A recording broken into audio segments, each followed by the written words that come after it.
सीताराम दोस्तों। आज का हमारा व्यष्टि अर्थशास्त्र से रिलेटेड टॉपिक है बाजार संतुलन। आज हम इस अर्थशास्त्र इकोनॉमिक टॉपिक्स को बहुत ध्यान से पढ़ेंगे। मैं आपको समझाऊंगा, टू द पॉइंट से समझाऊंगा। टॉपिक में बहुत कुछ है, लेकिन जो चीज़ें हमारे लिए रिक्वायरमेंट्स हैं बस उन्हीं को समझना बहुत ज़रूरी है। चलो दोस्तों, बिना टाइम में बात किए हुए हम आगे बढ़ते हैं टू द पॉइंट्स की ओर। बाजार संतुलन की व्याख्या कीजिए। क्या है बाजार संतुलन? बाजार संतुलन वो स्थिति से है हमारा संबंध तात्पर्य जब एक विशेष कीमत पर बाजार में मांगी गई मात्रा, जितनी बाजार में मात्रा मांगी गई है बाजार में, और पूर्ति की गई मात्रा कितना पूरा कर दिया गया है के बराबर हो, वो है बाजार संतुलन। अगर आपने बाजार पेप्सी एग्जाम्पल ले लेते हैं, कोरोना वैक्सीन का ले लेते हैं। कोरोना वैक्सीन में इतने सारे लोगों खरबों में जनसंख्या है और करोड़ों में लोग बीमार हैं, कोरोना से महामारी से पीड़ित हैं। जितनी डिमांड की गई है अगर उतनी वैक्सीन बन जाती है तो बाजार संतुलन की व्यवस्था में आती है। और बाजार मांग वक्र मांग के नियम के अनुसार बाईं से दाईं की ओर चलने की ढलान होता है। हमेशा बाएं से दाएं को चलने पर ढलान होता है, क्योंकि वस्तु की कीमत तथा उसकी मांगी गई मात्रा में ऋणात्मक संबंध होता है। जो वस्तु की कीमत होती है तो और मांगी गई मात्रा में हमेशा एक नेगेटिव रिलेशन होता है। और बाजार मांग वक्र पूर्ति नियम के अनुसार बाएं से दाएं की और ऊपर का जो ढलान होता है, जब आप मांग वक्र के नियम के अनुसार चलेंगे तो बाईं से दाएं जाने पर आपका ढलान नीचे की हो जाता है। लेकिन वही बाजार पूर्ति नियम में चलेंगे तो बाईं से दाएं जाने पर ऊपर को ढलान होता है, क्योंकि वस्तु की कीमत और उसकी पूर्ति की गई मात्रा में हमेशा धनात्मक संबंध होता है। नीचे आप फिगर में देख रहे हैं, ये कीमत है, ये मात्रा है। तो जो एस आप देख रहे हैं ये बाजार मांग बाजार पूर्ति वर्ग का है। ये हम डी देख रहे हैं, ये ढलान नीचे क्यों जा रहा है। और वो जब एक दूसरे को काटते हैं ई बिंदु पर, वहाँ पर बाजार क्या होता है, संतुलन की स्थिति में आता है। समझिए दोस्तों।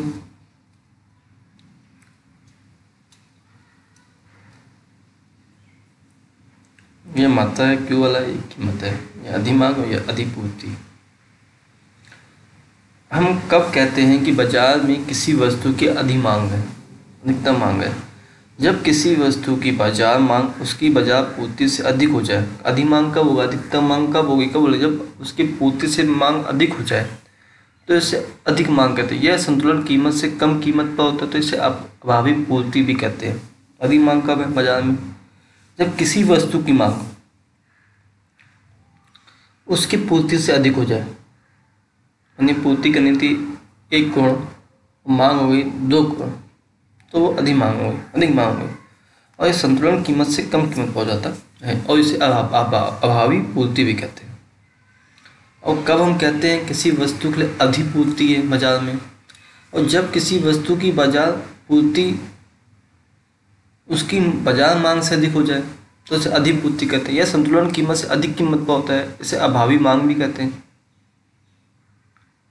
जब बाजार की पूर्ति उसकी बाजार मांग से अधिक हो जाए, बाजार मांग इतनी थी, मांग और पूर्ति अधिक हो गई तो वो अधिपूर्ति कहलाता है। क्या होगा यदि बाजार में प्रचलित मूल्य संतुलन कीमत से अधिक हो जाए? यदि बाजार कीमत संतुलन कीमत से अधिक होगी तो क्या होगा, बाजार मांग बाजार पूर्ति से कम हो जाएगी और अधिपूर्ति जन्म लेगी। और अधिपूर्ति क्या होगी, विक्रेताओं में प्रतिस्पर्धाएं बढ़ाएंगी और प्रतिस्पर्धा के कारण विक्रेता कम कीमत पर लेने को तैयार हो जाते हैं। और कीमत कम होने से मांग विस्तृत हो जाती है, पूर्ति संकुचित हो जाती है और ये तब तक होता है जब तक कि कीमत पुनः संतुलन कीमत तक ना पहुंच पाए। ये देखिए ये फिगर है,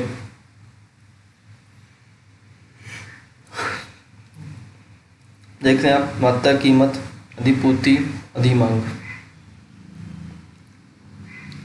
और यदि बाजार कीमत यदि बाजार कीमत संतुलन कीमत से कम हो तो बाजार पूर्ति से अधिक होती है, अधिक मांग जन्म लेती है, और अधिक मांग क्रेताओं में प्रतिस्पर्धाओं को बढ़ाती है, और प्रतिस्पर्धा के कारण क्रेता अधिक कीमत देने को तैयार भी हो जाते हैं, और इस बड़ी कीमत के कारण मांग संकुचित हो जाती है, पूर्ति विस्तृत हो जाती है। तब तक होता है जब तक कि संतुलित कीमत स्थापित ना हो जाए।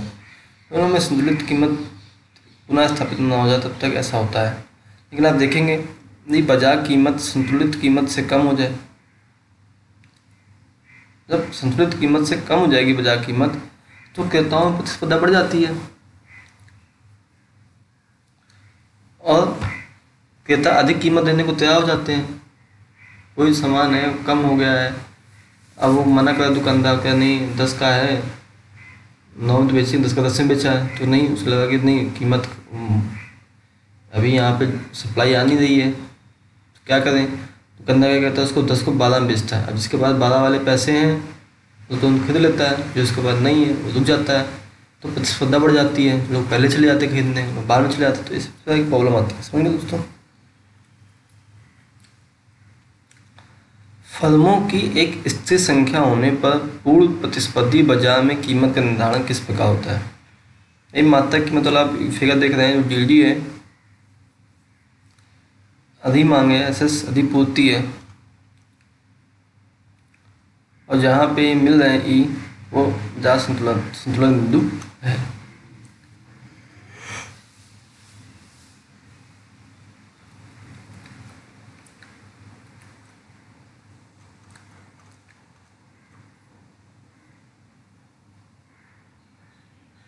बार है कोई क्वेश्चन आ रहा है, लेकिन आपको जो क्वेश्चन इंपॉर्टेंट है वही समझाऊंगा मैं आपको।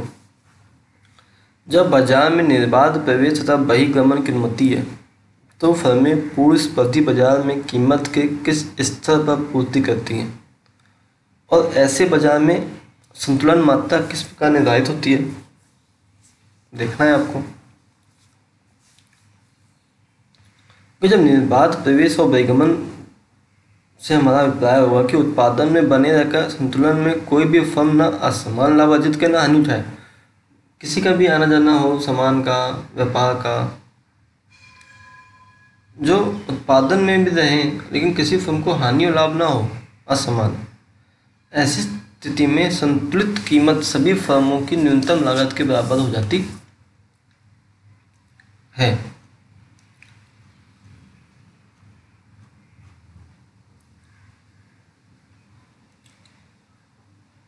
कीमत तथा मात्रा किस प्रकार प्रभावित होती है, जब उपभोक्ताओं की आय ए में वृद्धि होती है या कमी होती है। संतुलन होता है उपभोक्ता की आय में वृद्धि या कमी से संतुलित कीमत तथा मात्रा किस प्रकार प्रभावित होगी, और इस बात पर निर्भर करता है कि वस्तु समान कोटि की है या निम्न कोटि की है। अगर उपभोक्ता की आय में वृद्धि होगी तो समान वस्तु जो होगी, उपभोक्ता की आय बढ़ने पर समान वस्तु की मांग बढ़ती है, और तदनुसार संतुलन कीमत और संतुलन मात्रा भी बढ़ती है। लेकिन वही निम्न कोटि की वस्तु होगी तो उपभोक्ता की आय बढ़ने पर निम्न कोटि की वस्तु की मांग घटती है, वे सस्ती है, उनको लिखेंगे महंगे खरीदेंगे। तदनुसार संतुलित कीमत तथा संतुलित मात्रा भी घटती है जब आय वृद्धि होती है। हम देख सकते हैं आप, जब उपभोक्ता की आय में कमी होगी, जब समान वस्तु की मांग उपभोक्ता की आय में कमी हो जाती है तो मांग वक्त बाईं ओर खसक जाता है, और संतुलन कीमत और संतुलन मात्रा दोनों में कमी आ जाती है। और जब निम्न कोटि की वस्तु होती है, उपभोक्ता की आय में कमी होगी तो निम्न कोटि वस्तु की मांग उपभोक्ता की आय में कमी से बढ़ जाती है, और मांग वक्त दाईं ओर खसक जाता है। तदनुसार संतुलन कीमत और संतुलन मात्रा दोनों बढ़ जाते हैं। फिगर में आपको दिखाई पड़ रहा है, देख रहे हैं कैसे खिसक गया है।